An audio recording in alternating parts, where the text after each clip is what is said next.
હું કેમ કરીશ, કેવી રીતે કરીશ, ક્યાંથી કરીશ, શું કરીશ, આમ કરીશ, તેમ કરીશ, પૂછડું કરીશ, બહુ બધું.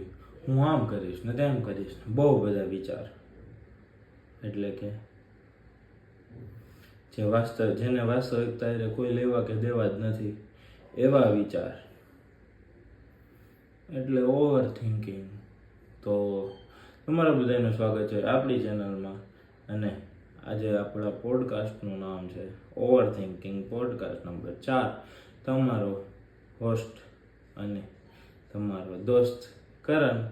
તો over thinking, what you think about the over thinking? કેમ કે ઓવર થિંકિંગ હરેક વ્યક્તિને એક એવી બીમારી કે જેનું નામ પણ નથી, જેની દવા પણ નથી, જેનો કોઈ ઈલાજ જ નથી એવી બીમારી. કેમ કે ડિપ્રેશન હોય તો ડિપ્રેશનમાં માણસની જરૂર હોય, પણ ઓવર થિંકિંગમાં કોઈથી કંઈ નથી થતું. કેમ કે એ પોતાના દ્વારા ઊભી કરાયેલી બીમારી છે જેમાં કોઈનો કંટ્રોલ નથી.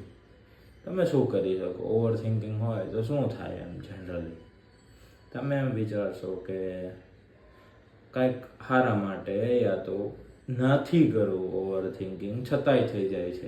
કેમ કે આપણા મગજ પર આપણો કંટ્રોલ નથી. 100% સાચી વાત.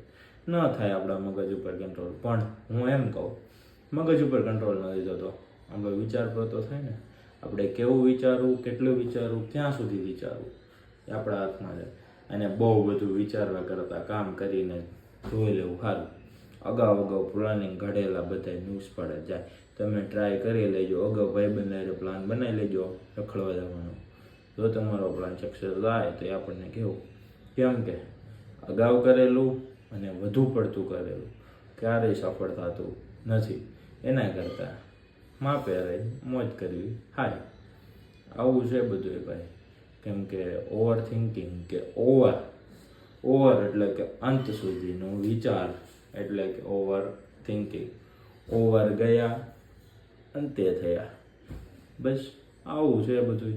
તો ઓવર થિંકિંગ ના કરો અને તમારા મનની વાત અમને કરો. કેમ કે વાત કરવી જરૂરી છે.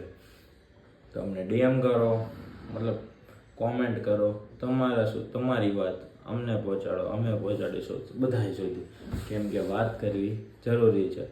તો કેવો લાગ્યો પોડકાસ્ટ? તમારું શું મંતવ્ય છે ઓવર થિંકિંગ માટે? કોમેન્ટ કરવાનું ભૂલતા નહીં. તો મળીએ નવા વિડીયો સાથે. ત્યાં સુધી મહાદેવનું નામ લેજો, પણ ઓવર થિંકિંગ ના કરતા. કેમ કે રખ વિશ્વાસ, ક્યોંકિ તું હે શિવ કા દાસ. બરાબર? તો મળીએ નવા વિડીયો સાથે. It's your Karan.